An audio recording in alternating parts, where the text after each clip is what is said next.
కోడిగుడ్డు మంత్రి అవినీతి అక్రమాల చట్టాన్ని రాశారు.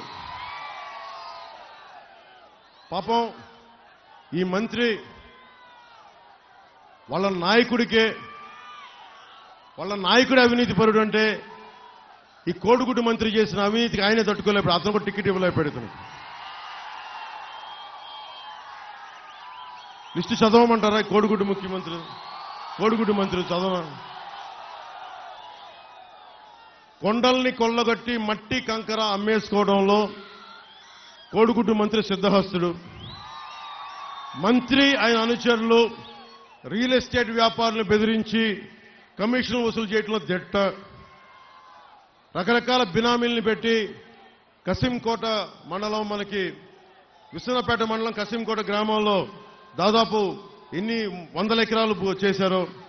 క్వారీల యజమానులు బెదిరించి కమిషన్లు గుంజుకోవడం. రియల్ ఎస్టేట్ వ్యాపారాలతో పాటు ప్రైవేట్ సెటిల్మెంట్లో కూడా ఆరుతేరిపోయారు వీళ్ళు. పాసు పుస్తకాలు ఇవ్వాలన్నా, మ్యూటేషన్లు జరగాలన్నా మంత్రి బినామీల అనుమతి తప్పనిసరి. రేపొద్దున మా ప్రభుత్వం రాగానే ఈ బినామాల సంగతి పడతాం మీకు. కోవిడ్ సమయంలో రెవెన్యూ దస్త్రాలని తారుమారు చేసి బంజరు భూముల్ని జిరాయితీ భూములుగా చూపించి అమ్మేశారనే ఆరోపణలు ఉన్నాయి. జాతీయ రహదారిని ఆనుకొని ఉన్న గ్రామాల్లో ఇన్నాం అసైన్ భూములపైన వీళ్ళు దోచేయడానికి సంసిద్ధంగా ఉన్నారు. దోచేశారు కొంత. ముఖ్యంగా జగనన్న కాలనీల కోసం 400 కోట్ల రూపాయల భూముల్ని, మనకి ప్రభుత్వ ధనాన్ని దోచేశారు వీళ్ళు. పిసినికాడలోని 80 ఎకరాల దళితుల భూమిని, ఒకవైపేమో విజయవాడలో 100 అడుగుల పైన అంబేద్కర్ విగ్రహం అని చెప్తారు. ఇక్కడ డాక్టర్ సుధాకర్ని పాపం చంపించేశారు, పిచ్చోడిని చేశారు.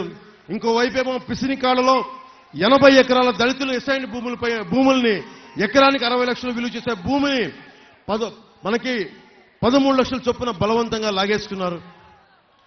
మంత్రి బినామీల్లో ఒకరు, కోడిగుడ్డు మంత్రి బినామీల్లో ఒకరు కసింకోట మండలంలో జగనన్న కాలనీలకి ప్రభుత్వంలో ఎక్కువ ధరలకు భూములు కొనుగోలు చేయించి కొంత రైతులకు ముట్ట చెప్పి మిగతాది వాళ్ళ సొంత జేబులు వేసుకున్నారు. మంత్రి బినామీల్లో క్రికెట్ బెట్టింగ్ రాయిళ్లు, మైనింగ్ మాఫియాకి రక్షణ కవచంలో నిలుస్తా ఉన్నారు. మీరు అక్రమ కేసులు పెడతా ఉన్నారు. ప్రభుత్వం రాగానే మీ బినామీలకి, ఈ రౌడిజంకి బలమైన చెక్ పెడతాం.